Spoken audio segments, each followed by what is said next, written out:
Hello नमस्कार दोस्तों, स्वागत है आपका सिविल्स एजुकेशन में। आज हम लोग चर्चा करेंगे पत्र लेखन पर। नोटिंग ड्राफ्टिंग पर हम लोगों को काम करना है।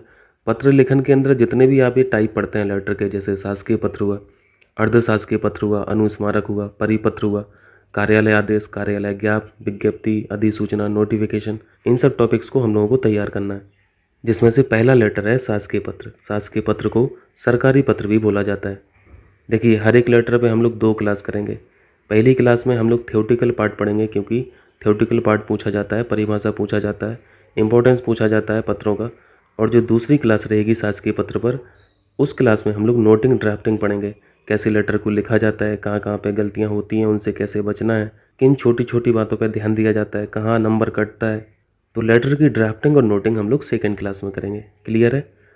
और एक बात और आप लोग ध्यान रखना, जो यहाँ पे मैं भाषा लिखूंगा, क्योंकि यहाँ पे टर्मिनोलॉजीज़ का बहुत ज़्यादा इंपॉर्टेंस है, वर्तनी का बहुत ज़्यादा इंपॉर्टेंस है, शब्दों का बहुत बड़ा रोल है। जो सरकारी पत्र में भाषा यूज की जाती है उसी भाषा में ही आपको लिखना पड़ेगा, नहीं तो नंबर कट जाएगा। तो ये बहुत आसान है, कोई दिक्कत नहीं है। 8-10 शब्द ऐसे हैं जिनको आपको हर एक लेटर में यूज करना है, उन्हीं को रट लेना है। और यहाँ पे हम लोग बिल्कुल शुरुआत से चलेंगे, ठीक है? जैसे आप लोगों से पूछा जाए कि पत्र क्या होता है, लेटर क्या होता है, तो हम लोग लेमन भाषा में कैसे बोलते हैं?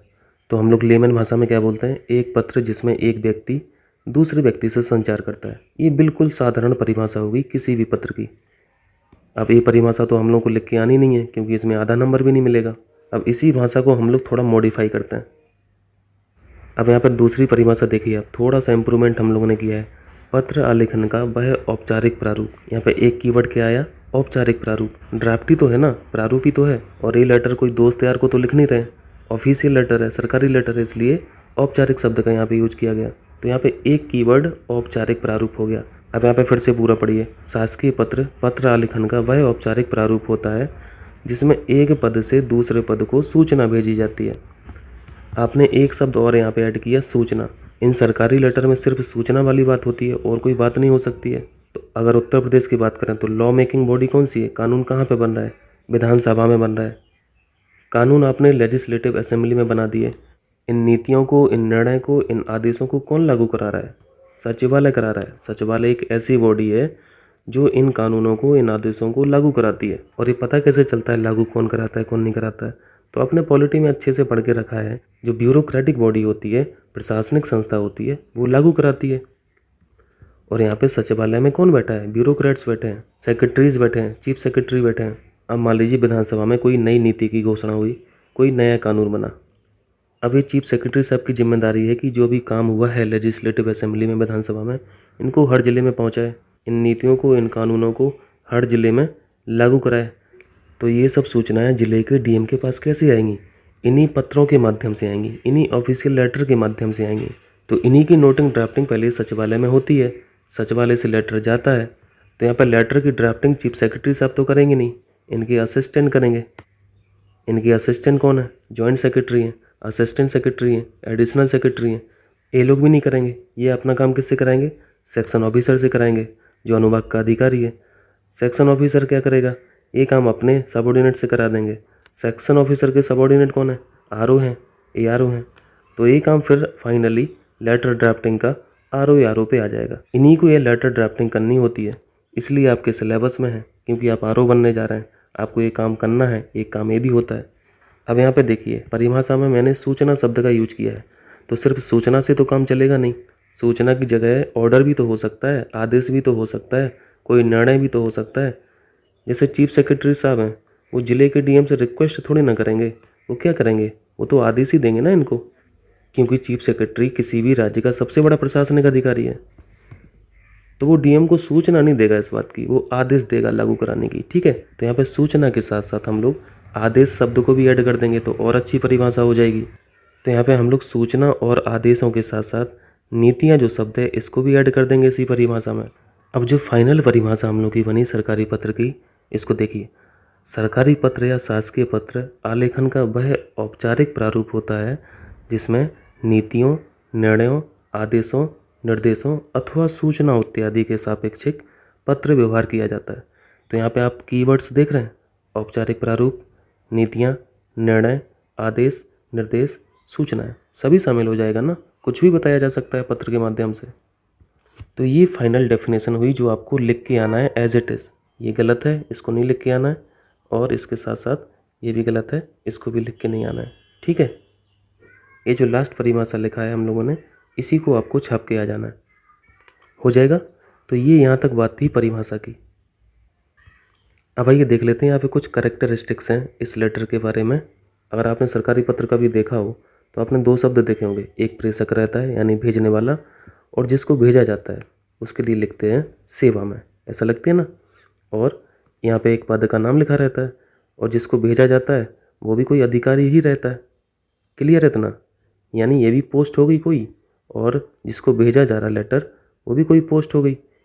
यानी यहाँ पे एक विशेषता क्या निकल के आई कि इस लेटर को, सरकारी पत्र को पद से पद यानी पोस्ट टू पोस्ट प्रेषित किया जाता है। प्रेषित शब्द का ही यूज करना है, भेजना नहीं लिखना है।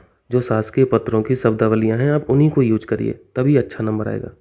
ठीक है, तो एक विशेषता हम लोगों ने लिखी, यह सदैव पद से पद को प्रेषित किया जाता है। ये हो सकता है कि ABC बड़ा अधिकारी हो और PQR जूनियर अधिकारी हो, छोटा अधिकारी हो। ठीक है, वरिष्ठ कनिष्ठ को भेज सकता है और कनिष्ठ वरिष्ठ को भी भेज सकता है।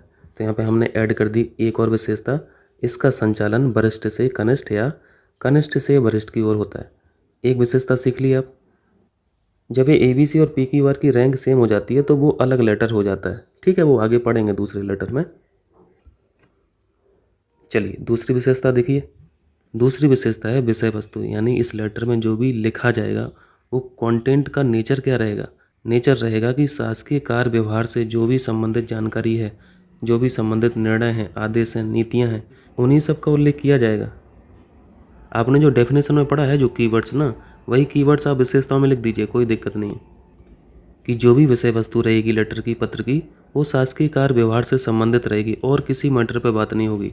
और किसी मैटर का मतलब है कि कोई व्यक्तिगत भाव नहीं आएगा। मतलब लेटर के अंतिम में उनके व्यक्तिगत भाव के बारे में नहीं पूछना है कि और सब कुशल मंगल है कि नहीं है, घर परिवार में सब बढ़िया, बड़ों को प्यार, इस तरह का नहीं लिखना है। यानी इस लेटर में जो भाषा शैली रहेगी उसमें व्यक्तिगत भाव का कोई स्थान नहीं होता, उसके लिए अलग लेटर है ना, पढ़ा जाएगा। तो यहाँ पे तीसरी विशेषता क्या हो जाएगी, आप भाषा शैली जोड़ दीजिए। भाषा शैली में यहाँ पे जो भी आप भाषा यूज करेंगे वो प्योरली औपचारिक होना चाहिए, ऑफिशियल होना चाहिए। और उत्तर प्रदेश सरकार ने जो भी फॉर्मेट दिया हुआ है ऑफिशियल लेटर का, सरकारी लेटर का, उसी लेटर पे आपको काम करना है। यानी जो फॉर्मेट दिया गया है वो फॉर्मेट नियत है, ठीक है, उसमें बदलाव नहीं किया जा सकता। अगर लेफ्ट साइड में लेटर के प्रेषक सेवा में लिखा जा रहा है, राइट साइड में पत्रांक संख्या लिखा जा रहा है, फिर थोड़ा सा नीचे आने पर अनुभाग का नाम लिखना होता है, ये सब चीज़ें हम लोग ड्राफ्टिंग में सीखेंगे। तो यहाँ पे भाषा शैली कैसी होगी, औपचारिक, और जो ड्राफ्ट है वो नियत है, उसमें कोई बदलाव नहीं होगा, उसी फॉर्मेट में हम लोगों को लिखना है। अब यहाँ पे भाषा शैली में 2-3 शब्द और चिपका दीजिए, अच्छा लगने लगेगा। भाषा संक्षिप्त होनी चाहिए, सार गर्भित होना चाहिए। तो ये सब आप लिख देंगे तो बढ़िया नंबर आ जाएगा। और इसके साथ साथ क्या पढ़ा हम लोगों ने, व्यक्तिगत भाव का यहाँ पे कोई स्थान नहीं होता, ठीक है। और यहाँ पे क्या विशेषताएं हो सकती हैं,